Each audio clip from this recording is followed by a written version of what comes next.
Welcome to Deeper with Darshana, where we skip the small talk and dive down into what's raw and real.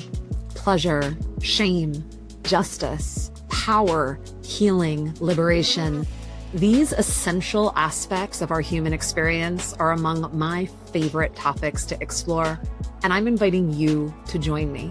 I'm your host, Darshana Avila, somatic sex and trauma expert and creator of the Erotic Wholeness Method. It is my belief that we are erotic by nature, and our erotic nature encompasses so much more than you might realize. Come along as I drop into curious conversations with other passionate pros and sensual seekers, and occasionally share musings of my own. Bring your curiosity, your sacred, messy, beautiful humanity, and all the parts of yourself. And let's go deeper together. When I say kink and BDSM, what is going through your head? A lot of us have the most kind of far out there, salacious, violent ideas of what those terms mean and how that shows up. And yet anyone who knows a little something about it will tell you that there is a tremendous amount of love, play, communication, and intimacy that goes into creating these consensual, intimate adventures, and that it really can be just such a gift to your relationship, from the most vanilla moments to, again, those most adventurous ones, when you understand the foundations of what BDSM and kink are really about.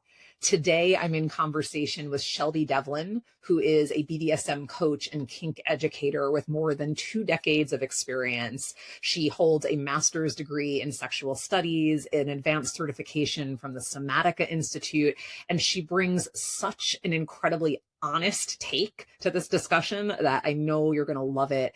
Prepare to take some notes mentally or otherwise, and I will see you on the other side. Welcome back to Deeper with Darshana. I'm here today with Shelby Devlin, and I am super excited for this conversation. Shelby, thank you so much for being here and bringing your particular flavor of expertise to our listeners. It's a pleasure to be here. I always love chatting with you, Darshana. Yes. And so Shelby is another person who we've known each other for a decade and have had professional overlap. And also, I feel like there's so much I want to get current on and caught up with how your work has evolved since we were in Somatica, a sex and intimacy and relationship training many moons ago. And you really you carved your niche from the get-go. I think from my perspective, you were like, yeah, kink, BDSM. And I think about myself in the last 10 years and how much my relationship to my own kinkiness, to BDSM as a facet of my intimate life has grown. And I think that that's kind of keeping with the times to an extent. So I'd love to hear you say how you've experienced the popular and collective understanding of what BDSM and kink can be, and how that's shaping intimacy for a lot of people in a modern context, whether or not they even identify with kink. All right. Well, yeah, that's a big question. I feel like that's a 7-figure. That's why the podcast is called Deeper. We go deep. Right. Yeah, we just go deep, right? Right out of the gate. I think for me, as I have built my practice and explored kink and BDSM more professionally, and it additionally to all the personal exploration I did, I feel like my 20s were about my personal exploration and my 30s were definitely about professional exploration. Mm-hmm. And putting those two things together, absolutely, my practice has deepened, on both sides of the coin. And I feel like I've learned so much from my clients and teaching, other coaches about BDSM and kink. It's really influenced how I'm showing up in my own bedroom with my lovers when it comes to kink and BDSM. It just feels, easier and more playful and more pleasurable.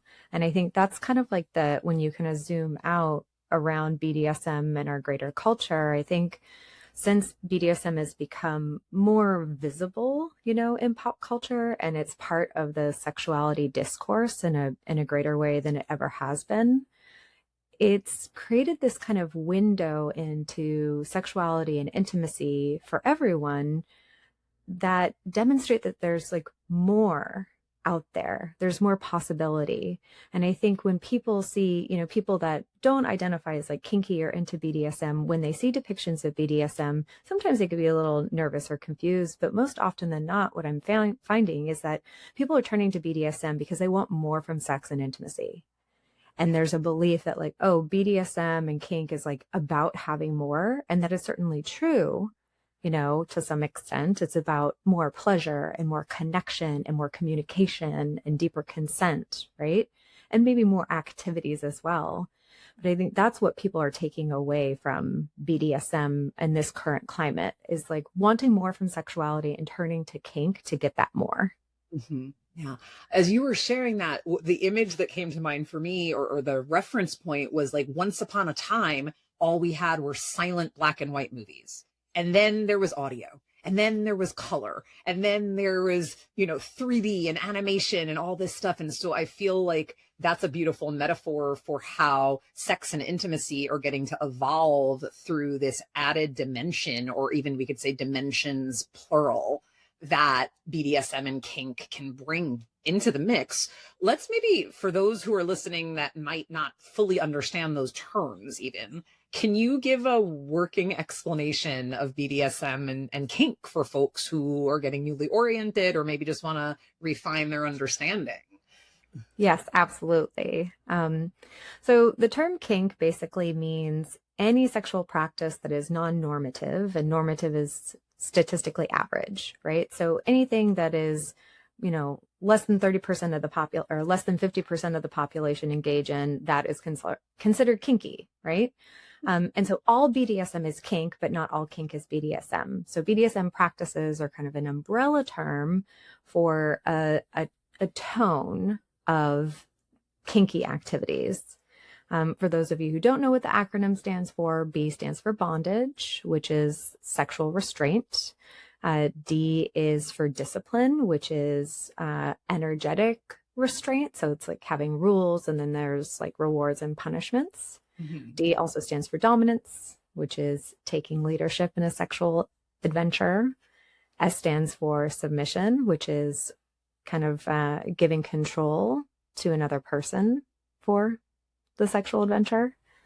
S is for sadism, which means you derive pleasure from creating pain, degradation, and humiliation in another. M is for masochism, which stands for the derivation of pleasure from receiving pain, humiliation, and degradation.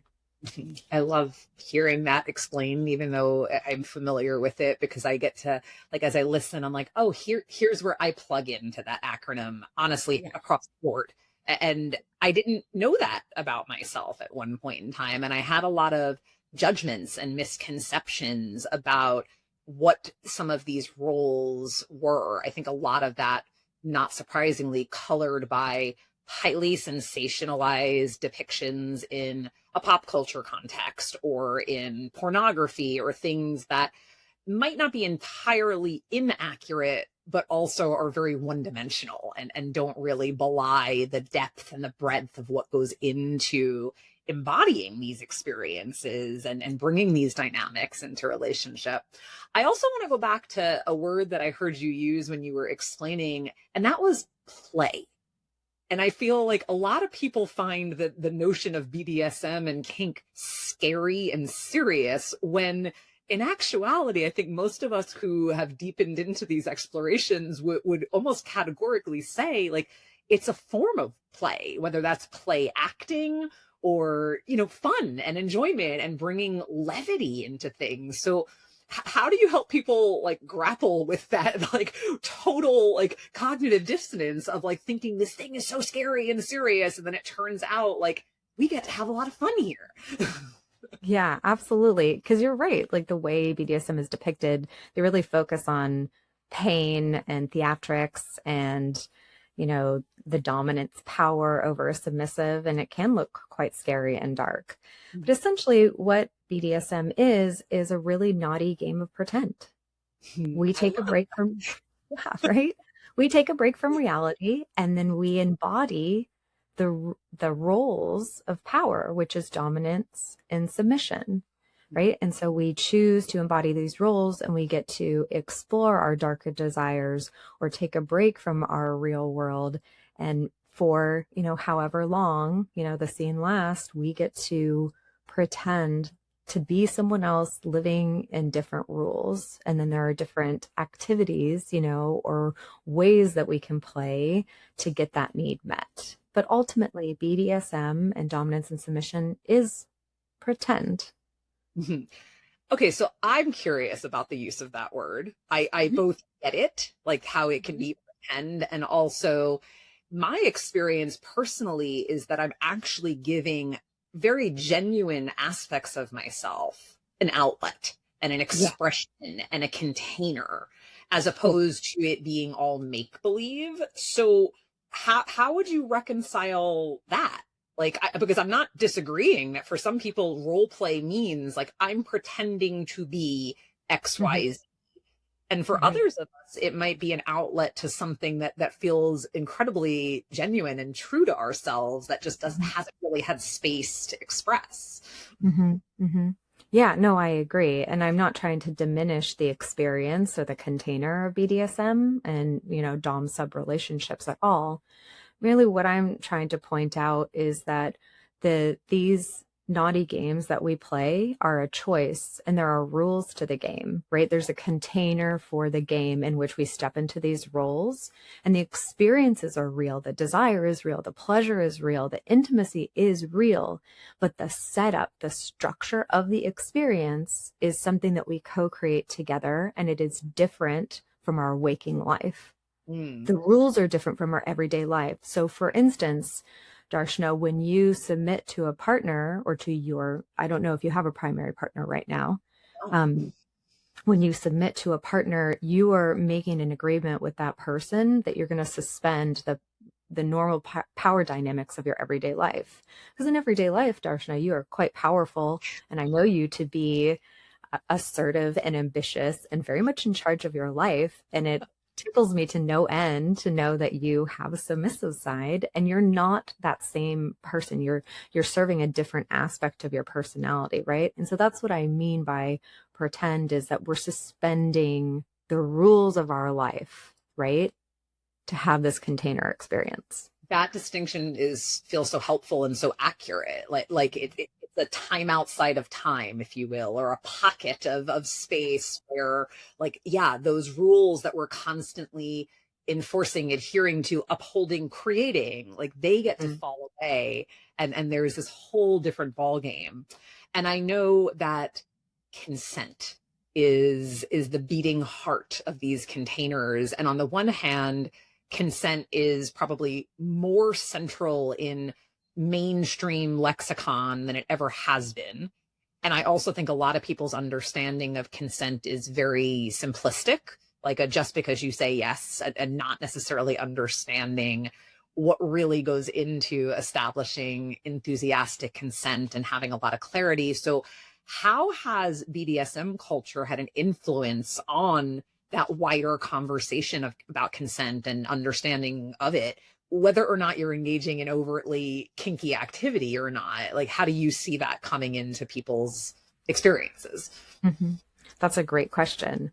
Okay, so I think I want to back up a little bit. In our dating culture and our sex culture, and I'm just going to talk about the United States because that's where I live. That's my culture, right? We have social scripts that kind of tell us how things are typically going to go down. So if you're dating, someone asks someone else on a date, you go get coffee or you have dinner, you go on walks. After a couple of dates, someone is going to make a move and probably some kissing happens. And then after maybe the next date, something really sexy happens, right? So there's this an idea in our culture about how things are supposed to go down, right? In the arc of a relationship or in a sexual encounter, especially when it comes to heterosexual dating, right? There are social scripts and there are beliefs that men are going to try to get sex and women are supposed to say no until they trust that the guy is actually into them for their personality and their feelings, right? And it's going to be easy for men to have pleasure and it's less easy for women to have pleasure. These are the stories our culture tells us about. So many stories. So many stories, right? But when you step out of this kind of heteronormative traditional dating and sex experience, and you kind of look at, queer culture and BDSM culture, there isn't a social script that matches. Mm-hmm. And so we're forced to have more conversation before anything sexy and exciting happens, because there isn't like a template for things to go down, right? When you have two men or two women or a they and a them with another they and a them, right? Who's the top? Who's the bottom? Who's going to do what to whom? Who enjoys what, right? Those conversations need to happen or things get really messy. And the same thing happens in BDSM, because it's such a choose your own adventure realm of sexuality, and no two people are into the exact same things. There has to be a lot of conversation for it to work.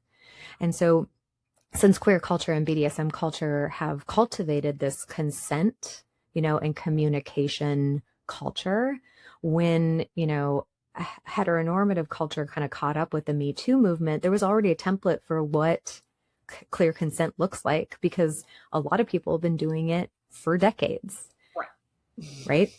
And those people being the ones who mainstream culture would vilify and other, and yet we owe such a tremendous credit to these non-normative communities. Like they are the way showers when it comes to this. And, you said, like, without the consent, without the scripts, things could get really, really messy. What's also true is that with them, there's like the most beautiful, precious, delicious, fulfilling potential that exists when we really get to have a nuanced conversation about, what do I want? What do I want to do to you? What done to me? What roles are we occupying? Like I get turned on just thinking about it. It's like there's so much aliveness there.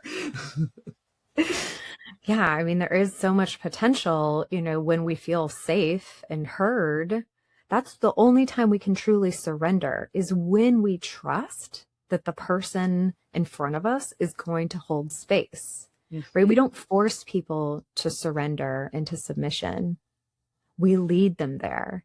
And you can't lead them there without consent and without communication, because you really can't take people where they don't want to go. That's not BDSM or kink. That's assault.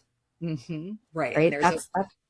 Yeah, the activities might look very similar. For instance, if what you're into is impact play and you want to be hit or flogged, like those activities could very easily be misconstrued as assault, but consent is what makes all the difference, because the person who is having that experience done to them is saying, I trust you enough. Right. Yes. And here are the parameters, and everyone's agreeing and negotiating that in advance, which is to the example that you gave of that very normative script of like, you go on the date and then there's a little kissy and then there's a little touchy. It's wild how absent consent can often be from that, because people just assume, emphasis on that word, like that we're reading from the same script and everybody wants to be enacting the same script. Whereas that goes completely out the window in BDSM, because there's no script. Right.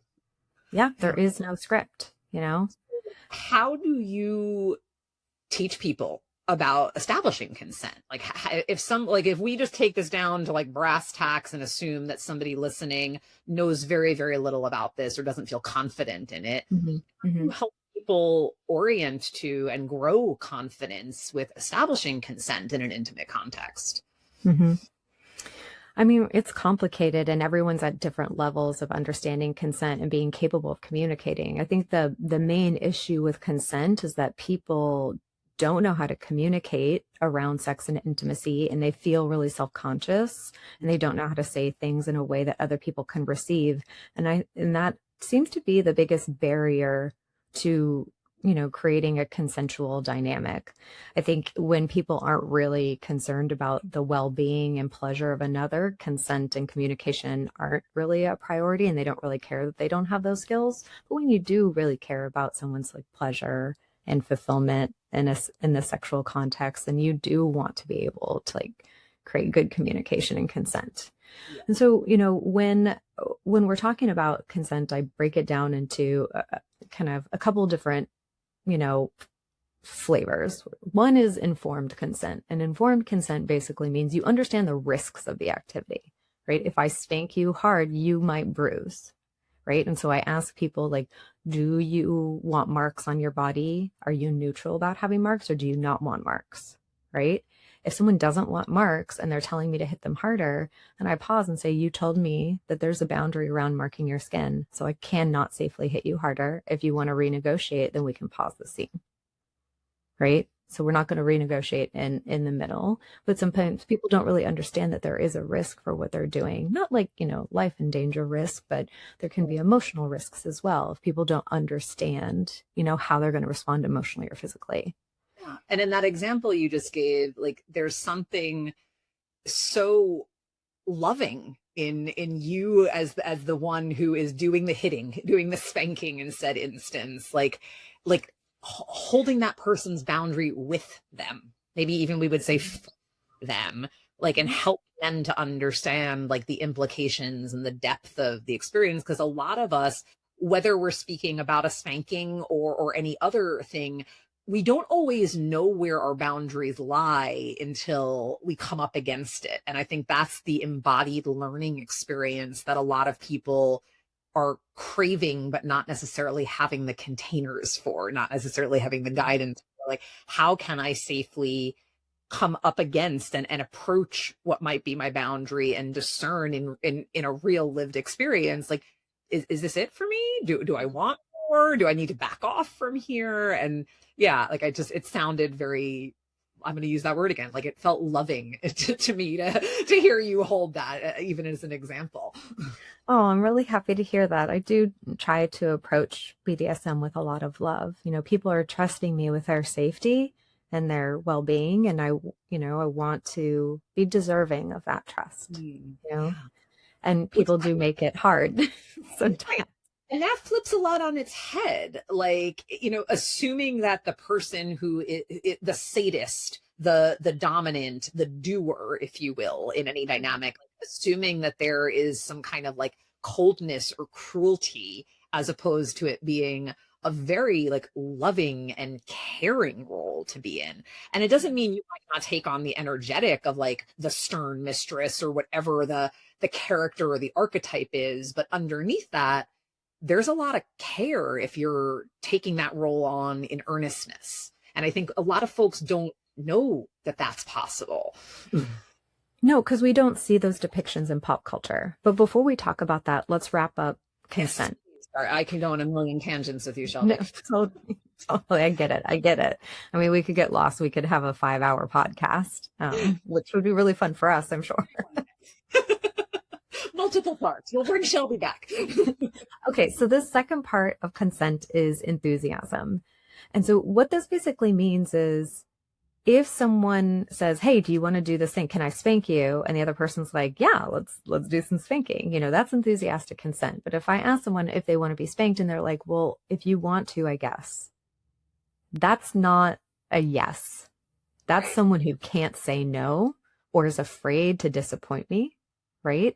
And that's the part of BDSM and sex and relationships that people just don't get, is that a lot of people don't know how to say no, or they're afraid to say no, or they've been harmed when they say no.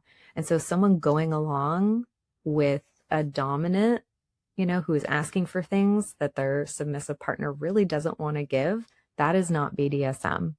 Right. And I mean, to take that exact dynamic where what I'm hearing is they might be informed, but it is not enthusiastic. And there is something underlying the experience of the person who would be giving consent that is making them feel like unable to speak their truth. And this shows up in the most vanilla and ordinary scenarios, left, right, and center, the going along to get along phenomenon. How many people in a traditional heteronormative dynamic, long-term relationships, this is the cultural trope, like the stereotype, but doesn't make it any less true, of like the wife who's like, okay, we have sex once a week to keep my husband happy, even though it's not doing it for me. And And everyone's dying inside of this because you're not enthusiastically representing yourself or saying yes to the thing you truly desire. And it's the worst. It is. It's the worst. It sucks. I mean, hey, and this is not anyone listening. The last thing I'm doing is judging you. It's with the most genuine care in my heart when I say, like, I could not imagine, like the journey that I have been on, the journey you as a practitioner, Shelby, it's like what it's taken to really fully claim sovereignty and agency for ourselves and to only have the sex and the intimacy that we want to have. Like when I think about my younger self before I let myself do the deconditioning and the strength and capacity building and made this my life, I absolutely had sex I didn't want to have, like most of us do. And it's like, gosh, never going back to that. Yeah. No. Mm-mm. Yeah. But I think, yeah, that's hard. It's hard for people, especially if you don't know what you like, and you love the person in front of you and you want to please them. But what ends up happening is you're not really in a submissive space. You're not enjoying yourself. And BDSM is about pleasure. Mm-hmm. It's about enjoyment, right? And if both people or all the people involved aren't enjoying it, it's something else. Right. And so you can go through the motions. Go ahead. I feel like maybe you are submitting in that instance, but are you surrendering?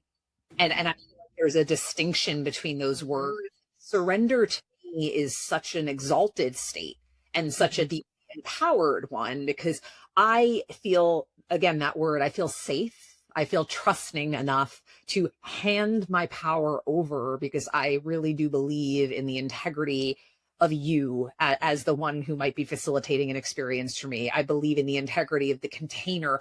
I believe in my own integrity to have represented accurately what I am and am not available for, what I'm desiring. And when you can surrender in a moment like that, especially, like the way you described me before, I'm type A as all get out.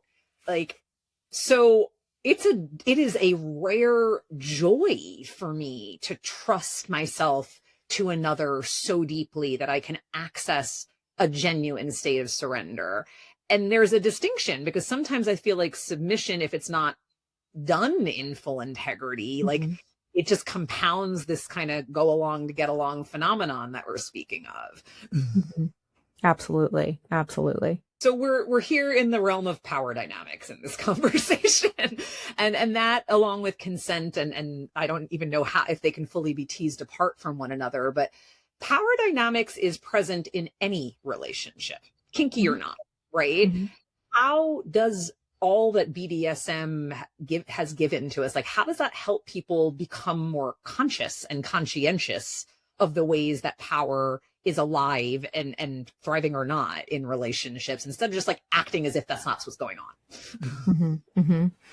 Yeah. I mean, I think, as a culture, we've been examining power quite a bit, recently, and not really liking what we're seeing, no matter what perspective you're coming from. Culturally, I think our ideas around power have been quite perverted and harmful. And it's really weird to see, all these different kind of depictions of power. But ultimately, for me, power is a form of leadership. When you are empowered, you are leading people, where you want to take them, but also where they want to go. And leadership is a position of like responsibility and nurturance, right? And mindfulness. Whereas just like having power, I think people are just kind of reducing it down to force. And it's so much easier and to get people to do what you want them to do when they trust you. Yeah. Right? Rather forcing people to do something they don't want to do or they're afraid to do. And you can make that really micro with sex and a specific act, and you can make it macro with our culture, and our government. And so, I always tell people, I'm 5'3" and 120 pounds. I'm not overpowering anyone. I physically cannot overpower anyone, right? I'm everyone, every submissive that I have almost all my submissives are bigger than me. They're heavier, they're taller, they're stronger. But I don't need to force them to do anything. Everyone bends to my will because I'm a good leader and they trust me and they feel safe. And that is power to me. Right? And yes, coming through your words right now, because there's just such a self-possessed clarity, like as you describe the truth of your physicality in relation to like the energetics of it, like it's the transmission is there. I'm like, yeah, then to your Shelby. But I mean, joking aside, it is that, you know, and that's the mark of a leader. There is a self-possessed confidence that isn't about wielding power over for its own sake, but it's actually about a co-created experience where everyone involved is moving in the direction that they want to be moving in, growing in the way they want to grow, experiencing what they hope to experience. It's a bit of a zero-sum game. Like we're all winning or nobody's winning. right. Absolutely. And that's what people outside of BDSM and kink don't really understand, is that, you know, they're motivated by their desire, which is like normal and healthy. But instead of thinking, you know, I want my partner to give me what I want, and so they just press and press and press and like force the issue, rather than thinking like, how can I get my partner to a place where they want to give me what I want? Right. And that's through, you know, curiosity, understanding what it is that they need to feel safer, trusting, and more adventurous. Right.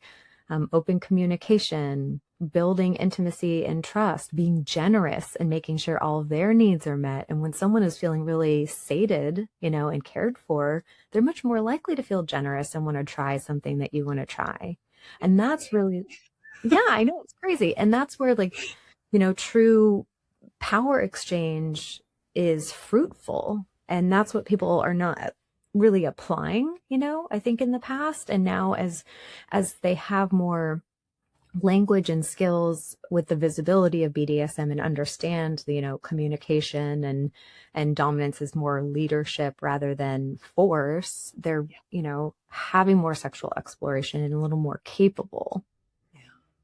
And everything you just described, like what I'm hearing there is not only the sexual exploration and undoubtedly the enhanced pleasure and excitation and all the things that we can know physically, but emotionally. Like what I'm hearing is the makings of genuine intimacy and how there that emotional safety, the trust that gets built, a mutual vulnerability. And I say mutual because whatever side of the proverbial slash you're on, which is to say dominant or submissive, there is vulnerability. And I think for myself about a particular instance where as a switch, I actually have had a harder time, despite my type A-ness out in the world. There have been certain things asked of me, and it's consensual, so I can say yes or no, but there are certain things that have been asked of me as a dominant that felt incredibly vulnerable, because it brought me face to face with like, whoa, can I let this aspect of me be seen? Can I play this full out? Can I embody my sadism unapologetically? Like, I've grown just as much exploring that in healthy ways as handing my power over, as it were. So wherever you locate yourself on this BDSM spectrum, it's vulnerable because we're showing parts of ourselves that don't always get to come out, certainly in quote unquote polite company, you know? Yes, definitely. Yeah. And so I'm just curious, anything you want to add about that, about how there is shared vulnerability and that is integral to establishing and deepening genuine intimacy. Yeah, I mean, being a dominant is vulnerable as well, and it takes a lot of emotional energy, you know, because we're holding the space and, you know, moving things along and really putting energy into attunement and tracking our partner. And so, you know, example you gave earlier, sometimes holding their boundaries for them, like yeah, it's Yeah, it's a lot of work. It's a lot of labor, right? And we can become exhausted from that labor, and that can feel really vulnerable. Also, like knowing your partner really wants to have a special experience and feeling some pressure to perform. A lot of dominants feel performance anxiety, right? And that makes us feel really vulnerable. Um, and, if we're really excited to flex our dom skills and our partner is unsure or kind of going along with it, that adds some like tension as well. It's kind of like, if I don't do a good job, then they might not ever do this with me again, which is fair. Yeah. First experiences count for a lot. Yeah. Yeah. And, I don't talk about this a lot, but in my personal life, the first time I have a sexual experience with someone, it's always vanilla. I never do any sort of power exchange the first time I hook up with someone, with a few very rare exceptions. Because I like to see who they are when they're first entering the sexual realm and how well they can communicate and just how our energy works together, before we bring any power exchange or anything more kinky into the mix. That makes really good sense. Mm-hmm. Yeah. And so what are the things that you're tracking then in a moment like that? You mentioned attunement and how they show up. Like what would pass the Shelby test or what would if you're comfortable? Oh my goodness. What passes the Shelby test? Well, I ask a lot of questions, and if someone is trying to answer me to the best of their ability, that that's all I need, that people are willing to try to communicate, right? For people that won't answer any of my questions, I never do any power exchange with them because they're just not safe to play with. And I'm not particularly sexually interested in people that don't want to communicate around intimacy. Yeah, which makes so much sense. And this is something I think the mind reading of just like, oh, well, it should just work. It should just happen. We shouldn't have to talk about things is so normalized, despite most of us, if we're being honest with ourselves, recognizing major limitations to that approach to intimacy. And I feel like, again, this gift of BDSM where it's like, no, we're not going to read each other's minds. No, we're not going to just assume this is all going to sort itself out. Like, we got to talk. We actually have to talk. What's really funny to me, Darshana, is that so many people tell me that same thing, that like, oh, if you have to ask for it, then it's not real, or, like it should just work if you're really into each other, like you should just know how to please me. The people that say those things don't have great sex lives. No, they don't. No, they do not. I take it from two experts here. Yeah, seriously. If you're, in our office working with us and you say that shit, which, that's how a lot of people think. You're in our office already. That means it's not working. It's not just easy. You already know it's not easy. You're getting a sex expert's help, like it's so crazy making to me that like people are so attached to that rhetoric. And I'm like, okay, so you think it should just work without any effort. You won't talk about it. And now you're in coaching or therapy, right? What do you think we're going to do? We're going to talk about it. We're going to use our words. I mean, and I think I think we can really wag our fingers in judgment at like rom-coms and romance, because the idea somehow like has become that true romance means not having to talk about it. This idea that someone just reads you, and there's a difference. You've used the word attunement several times. It's a word that I often use. And I would say I consider that one of my superpowers because I've honed it. Is there something intrinsic? Maybe, maybe you and I and others have had some good raw material to work with, and that's what lets us do the work that we do.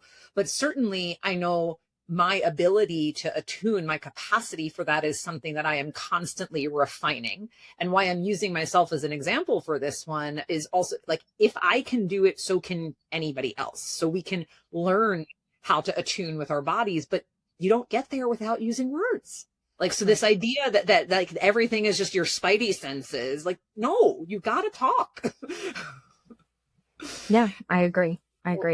How, aside from us admonishing people who think they don't have to,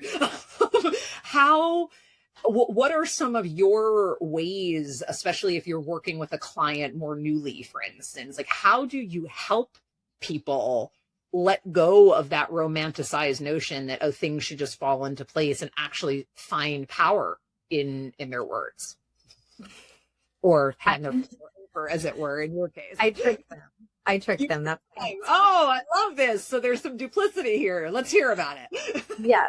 So when people are struggling asking for what they want, and we're trying to populate that menu, and we're trying to like work towards getting to, you know, a first BDSM scene, and they're getting frustrated because they're like, I just, you know, do whatever, dominate me, like whatever you want. My favorite phrase is, I don't care. I'll do anything that like brings you pleasure. Like, I just want you to be happy. And so then my go-to is like, great, I want you to massage my feet while I scroll through Instagram. And 9 out of 10 times their face just falls, and they like lean back on the couch, and they're like, what? That's not sexy. And I know. And I'm like, exactly. Right. Because what I want might be different than the fantasies that you have about what you want me to want. What you want me to want. That is so telling, right? Because I think a lot of us, our fantasy is about the other person or people involved enthusiastically playing the role that we want to put them in. And that might have very little to do with their authentic desires in the moment. Yeah. Right. Good trick. I think I might end up stealing that one. Is that okay? Yeah, no, please do. Everyone should steal it, right? Like, and I call it lazy submission. Right?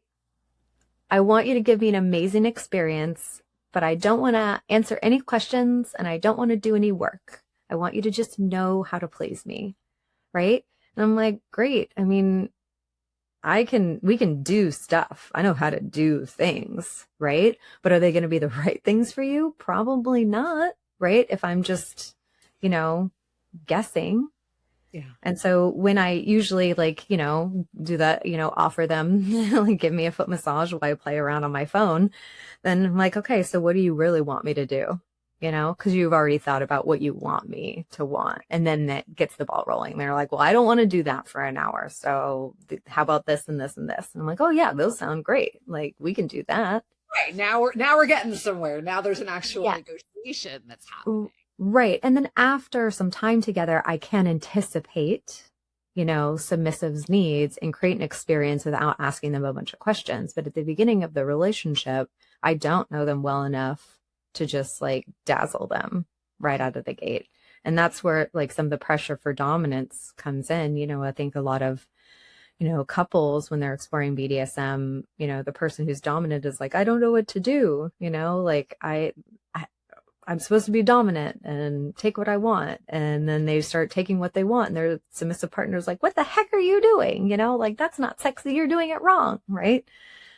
As in all things, the work that you do, the work that I do, you know, we're here to help, dear listeners. Like, so if you identify with any of these anecdotal, you know, experiences and characters that we're painting here, it's like, whether you work with someone like Shelby or myself, or you take a workshop, read a book, listen to a good podcast, like, please get some guidance, because it makes a ton of sense that A, we're not mind readers. B, many of us have really shit communication skills and are here to bolster our confidence. So it makes sense that we need the encouragement. We need the container. Like, very few of us are just going to magically like come into this skillfully and well. Like, that takes time to cultivate. And I hear you saying, even as someone who is so practiced and seasoned, Shelby, that when you're with somebody new, there's a learning curve. It takes time to be able to trust and more intuitively